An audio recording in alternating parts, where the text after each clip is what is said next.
नमस्कार मित्रों, आइए सुनते हैं मन्नू भंडारी जी की कहानी चश्मे। बरामदे के दरवाजों के आखिरी ताले को झटका देकर जब मिसेस वर्मा आश्वस्त हुई तो उसी समय भीतर ड्राइंग रूम की घड़ी ने 11:30 बजे का 1 घंटा बजाया। बीच में रखी हुई ड्रेसिंग टेबल से उन्होंने दूध का ग्लास उठाया तो काली सी परछाई शीशे में उस समय तक दिखाई देती रही जब तक वे बरामदे की आखिरी सीढ़ी नहीं उतर गईं। लॉन की नमी को उन्होंने चप्पलों के पार भी महसूस किया। कैसी शांति थी। वर्गाकार लॉन के चारों तरफ की क्यारियों की फूल और मेहंदी की लाइनें चांदनी में पड़ती अपनी परछाइयों के साथ ऐसी लगती थीं जैसे किसी ने हरे कैनवास पर चौकटा जड़ दिया हो। बीचों बीच मसहरी लगी पास पास पड़ी दोनों चारपाइयों तक पहुंचते हुए मिसेस वर्मा को ऐसा लगा जैसे वे गहरे हरे पानी के बीच में बने संगमरमर के दो दीपों तक जा रही हों। मिस्टर वर्मा टेबल लैंप लगाए अपनी फाइलों में उलझे थे। काली काली मोटी कमानियों वाला चश्मा उनके आधे चेहरे को ढके हुए था। इतना बड़ा चश्मा मिसेस वर्मा को कभी अच्छा नहीं लगा, लेकिन मिस्टर वर्मा का तर्क था कि आंखें बहुत कमजोर हैं और ज्यादा पावर के मोटे मोटे कांचों को पतली कमानियां संभाल नहीं सकती। प्लेट में रखे हुए ग्लास को टेबल लैंप के बगल में रखते हुए मिसेस वर्मा ने झुंझला कर कहा, इतनी अच्छी चांदनी छिटकी है और तुम हो कि इस समय भी इन फाइलों से ही मगज कच्ची कर रहे हो। परे करो इस फाइल को। बिना कोई प्रतिक्रिया दिखाए मिस्टर वर्मा ने व्यस्त सी हूँ की और अपनी फाइलों में उलझे रहे। फिर सहसा चौंक कर बोले, बस जरा ये एक पेज रह गया है, इसके बाद अभी रखता हूँ। तुम्हारा पेज आज तक कभी खत्म हुआ भी है जो अभी होगा? मिसेस वर्मा ने खट टेबल लैम्प का स्विच दबा दिया। पहले तो मिस्टर वर्मा कुछ भी देख न पाए, लेकिन फिर मसहरी के चंदोवे के नीचे बच्चू के बगल में बैठी शरारत के साथ मुस्कुराती हुई मिसेस वर्मा का चेहरा उनकी आंखों के सामने स्पष्ट हो गया। गोदी में दोनों हाथ रखे चारपाई की पार्टी पर बैठी हुई मिसेस वर्मा दोनों पांव हिला रही थी, मानो कह रही हूँ, पढ़ो, अब कैसे पढ़ते हो? मिस्टर वर्मा ने रुपहले अबीर से छाए आसमान को देखते हुए पूछा, आखिर आज बात क्या है? मिसेस वर्मा एकदम बोली, सुनो, सुबह स्टेट्समैन में जो खबर पड़ी थी दिन भर मेरे दिमाग में घूमती रही। उंगलियों से माथा टटोलते हुए मिस्टर वर्मा ने अलसाए स्वर में पूछा, कौन सी खबर? मुझे तो याद नहीं है। अरे लो, सुबह इतनी तो बातें हुई थी, वही फांसी पाए हुए कैदी से एक लड़की शादी कर रही है। मैं दिन भर सोचती रही आखिर उसने क्या सोचकर उससे शादी की। उसके मन में यह बात नहीं आई कि 15 दिन बाद ही उसे जिंदगी भर के लिए वैधव्य झेलना पड़ेगा। सारा अलग से छोड़कर मिस्टर वर्मा एक झटके के साथ उठ बैठे। बेवकूफ़ी के सिवा और इसमें है क्या? तुम्हारे दिमाग को भी अधकचरी भावुकता की बातें ही अपील करती हैं। हाथ बढ़ाकर उन्होंने फिर स्विच ऑन कर दिया और खुली पड़ी फाइल की ओर मुड़े। अप्रभावित मिसेस वर्मा अपनी प्रवाह में कहती रहीं, अधकचरी भावुकता? मैं भी तो यही सोचती रही दिन भर कि आखिर कैसी है यह भावुकता जिसके बहाव में पूरी जिंदगी को यूं दांव पर लगा दिया जाए। अच्छा देखो, मैंने इसी पर दोपहर में एक कहानी लिखी। सारी स्थिति को ऐसे ढंग से रखने की कोशिश की है कि तुम भी मान जाओगे। और उन्होंने झुककर झट तकिए के नीचे से मुड़े हुए कागजों को बाहर निकाल लिया। बोली, इस कहानी का हीरो आतंकवादी क्रांतिकारी है।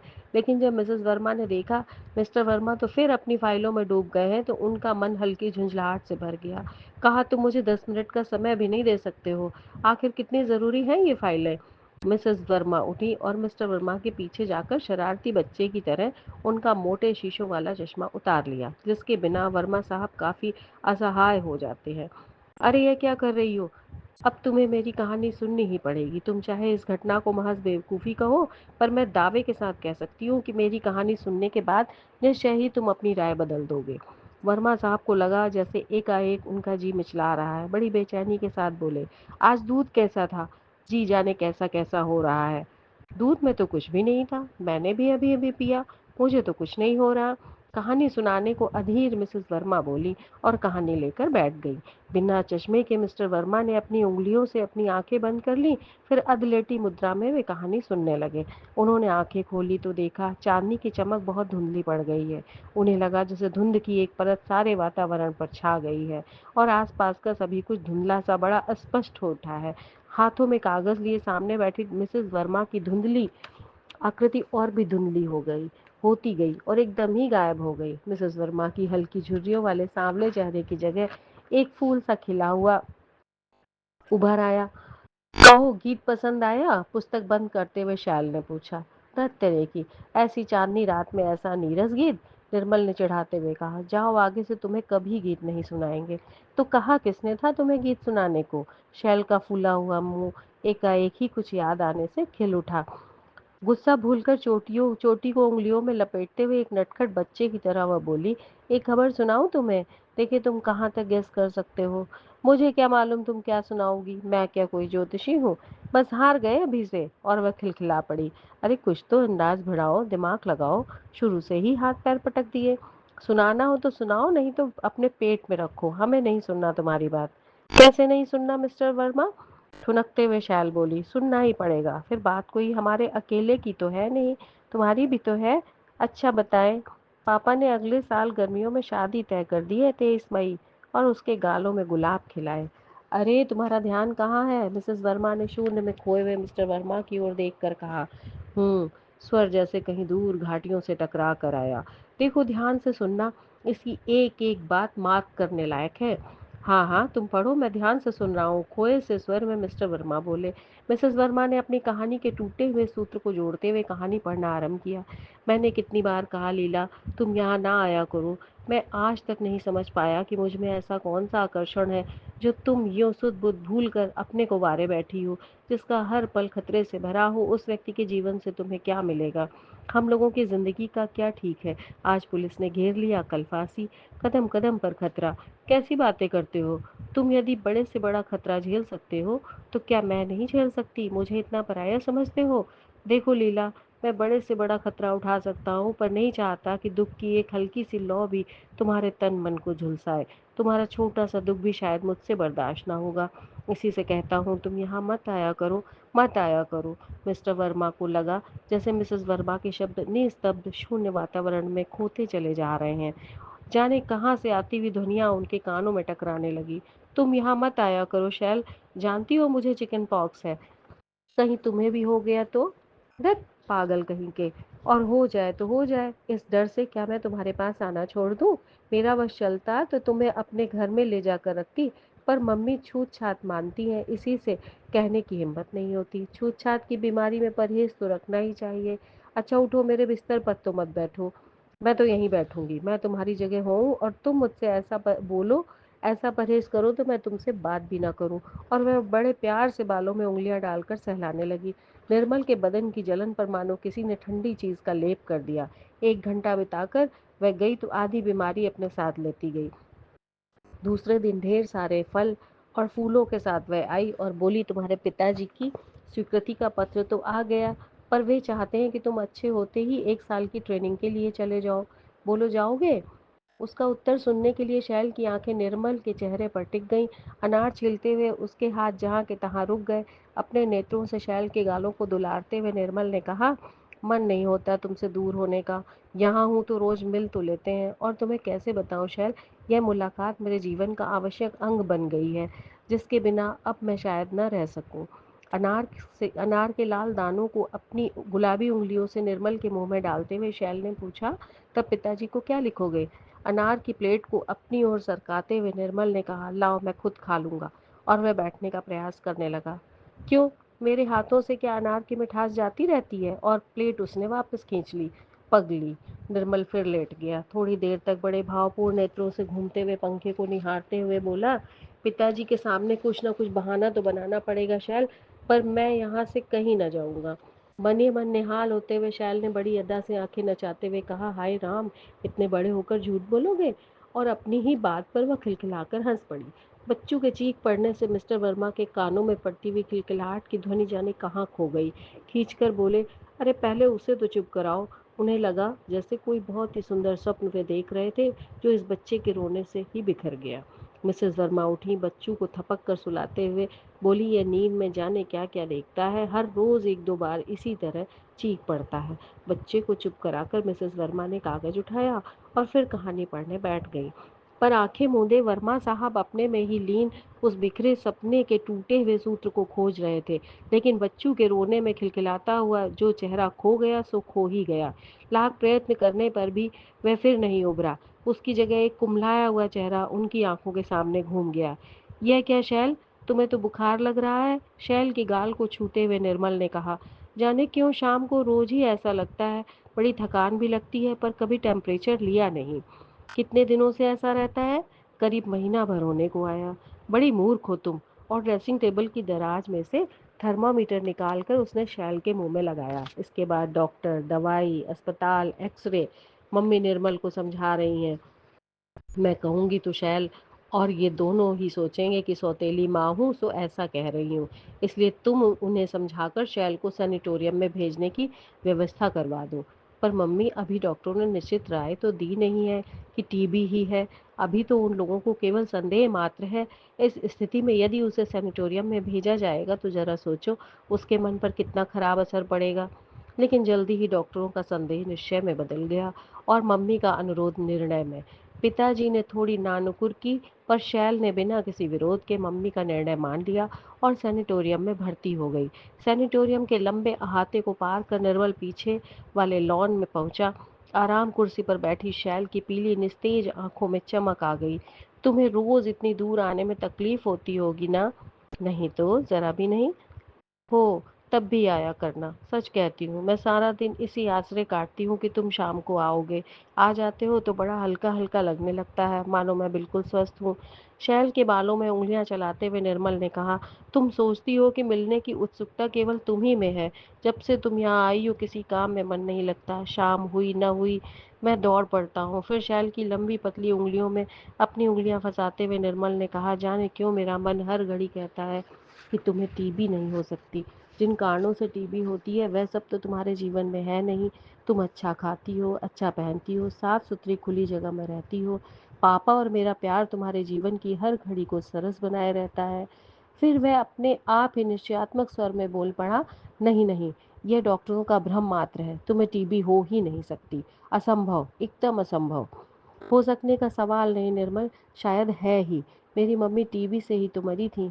हो सकता है शायद यही कारण हो। कुछ सोचते हुए निर्मल ने कहा, अच्छा। उसके स्वर में उतार आ गया और बालों में अठखेलियां करती उंगलियां एकाएक शिथिल हो गईं। तब तो इसका मतलब हुआ कि तुम्हारे बच्चों को भी टीबी होगी। बालों में से उंगलियां निकालते हुए उसने कहा। शैल खिलखिला कर हंस पड़ी। मेरे ये बच्चे क्यों? क्या तुम्हारे नहीं होंगे? अरे कहो अपने बच्चे।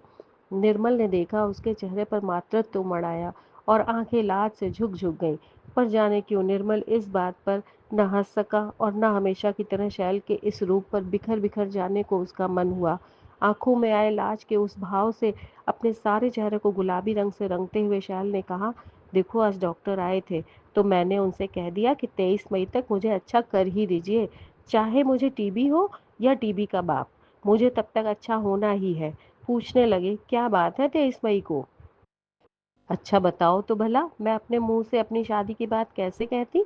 अब तुम जाकर कह देना कि हमारी शादी है, समझे? कह दोगे ना?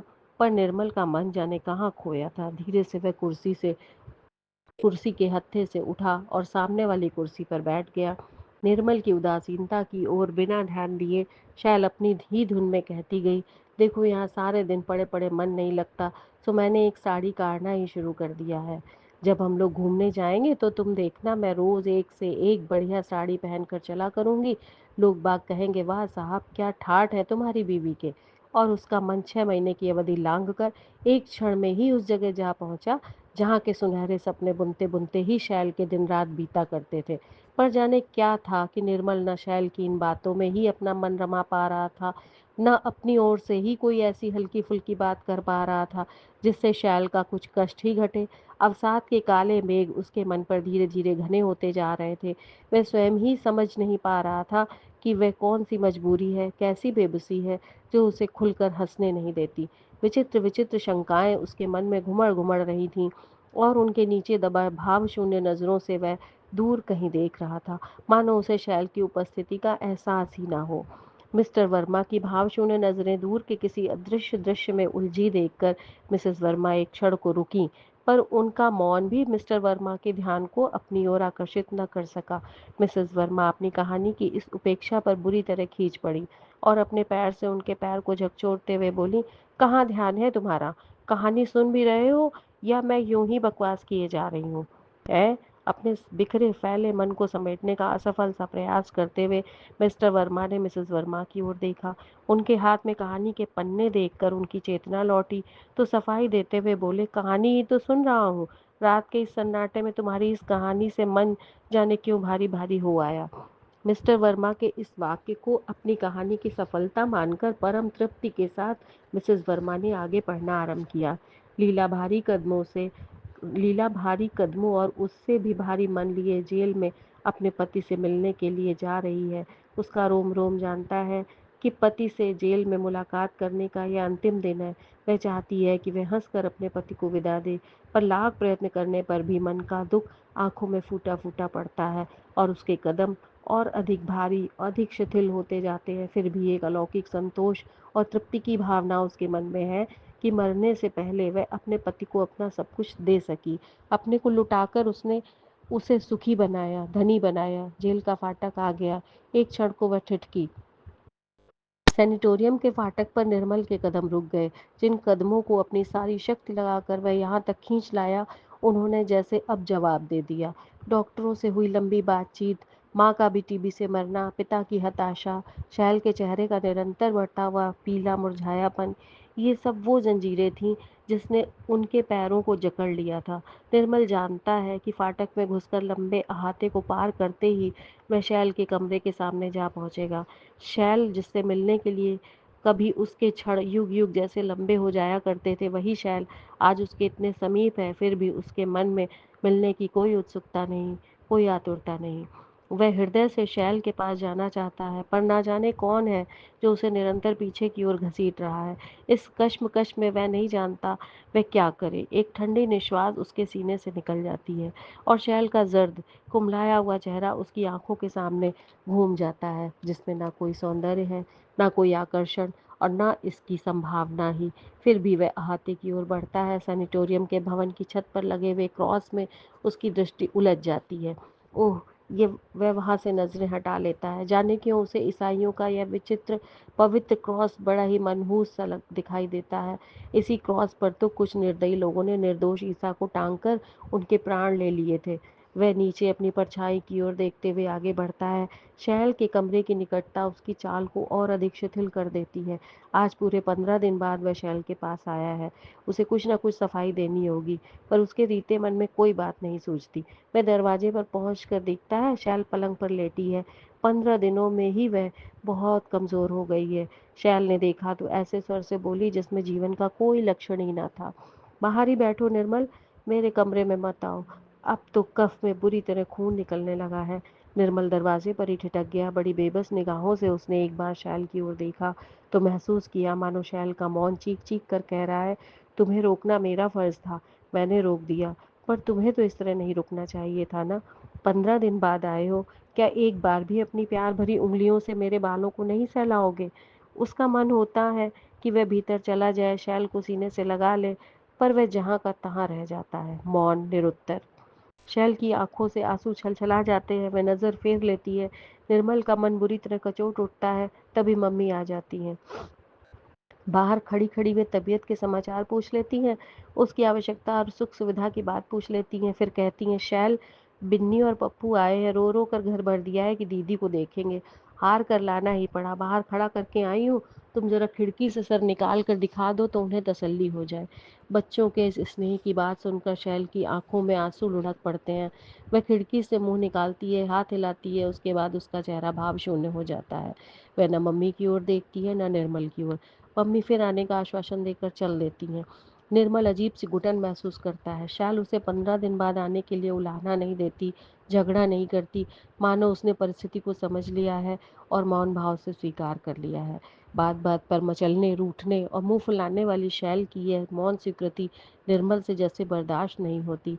पर जब वह सोचता है कि यदि शैल इस लंबी अनुपस्थिति का कारण पूछ बैठे, तो उसके पास उत्तर क्या है? अपने मन के चोर से वह स्वयं भयभीत है। वह स्वयं उससे अनजान ही बना रहना चाहता है। शैल को बताने की बात तो उठती ही नहीं। उचित सच्चाई के अभाव में शैल के मौन से उसे व्यथा के साथ-साथ कुछ राहत भी मिलती है। शैल की नज़रों से अपने आप को चुराती हुई उसकी नज़र बगल वाली दीवार के कैलेंडर पर जा टिकती है।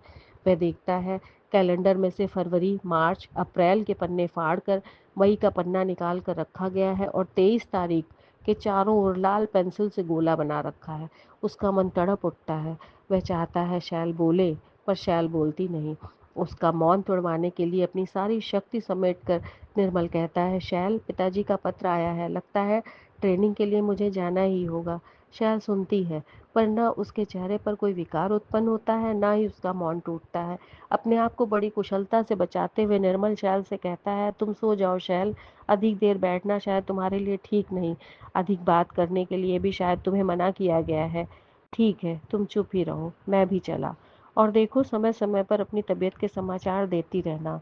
ना हो तो मम्मी से लिखा भेजना। फिर अत्यंत स्नेह से कोमल स्वर में बड़े आग्रह से उसने पूछा, खबर भेजोगी ना?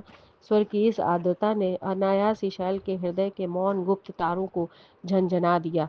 उसकी भावहीन आंखें एक क्षण को निर्मल के चेहरे पर टिकीं। इन नजरों में जाने ऐसा क्या था कि निर्मल महसूस करता था जैसे वह बहुत बड़ा झूठ कहते हुए पकड़ लिया गया है। पर निर्मल में इतना साहस न था कि वह उसका सामना कर सकता। हाथ हिलाया और जल्दी से मुड़ गया। आते समय उसके कदम शिथिल और भारी हो रहे थे। लौटते समय उतनी ही स्फूर्ति के साथ वह चला जा रहा है। पर वह कमरे से काफी दूर आ गया है।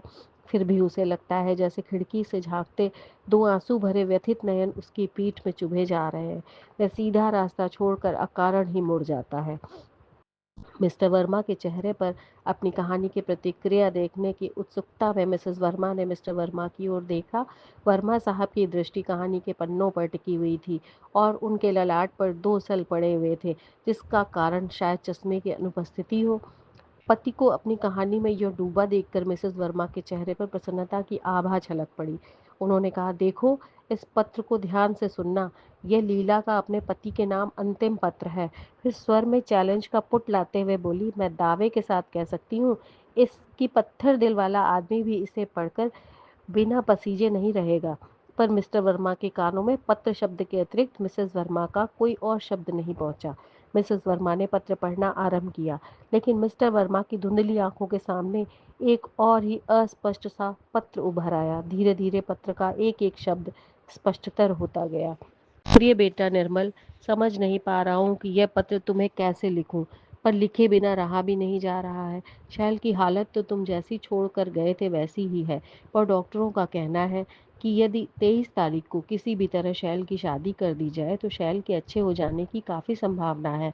इस स्थिति में शैल से विवाह करने की बात कहते हुए भी बड़ा संकोच होता है। किस में मुंह से कहूँ, पर बेटी के प्राणों का मोह कहने को मजबूर कर रहा है।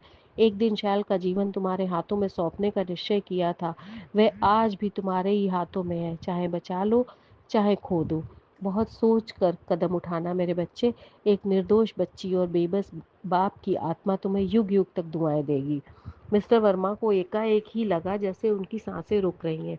उन्होंने दोनों हाथों से अपनी आंखें बंद कर ली। वह पत्र विलीन हो गया, पर उसकी जगह एक तार उभर आया, जिसमें 23 मई को शैल की मृत्यु होने का समाचार था। मिस्टर वर्मा बदहवास से उठ बैठे और चिल्लाकर बोले, मेरा चश्मा दो। मिस्टर वर्मा की इन सारी हरकतों को अपनी कहानी की सफलता का प्रमाण मानकर मुस्कुराते हुए मिसेस वर्मा ने कहा, बस 4 लाइनें और सुन लो, तुम मेरा चश्मा दो। वर्मा साहब क्रोध से झल्ला उठे। उनका स्वर बुरी तरह भर्राया हुआ था। इस अप्रत्याशित क्रोध को मिसेस वर्मा समझ नहीं पा रही थी कि तभी मिस्टर वर्मा साहब चीख पड़े, मैं कहता हूँ मेरा चश्मा दो, नहीं तो मेरा दम घुट जाएगा।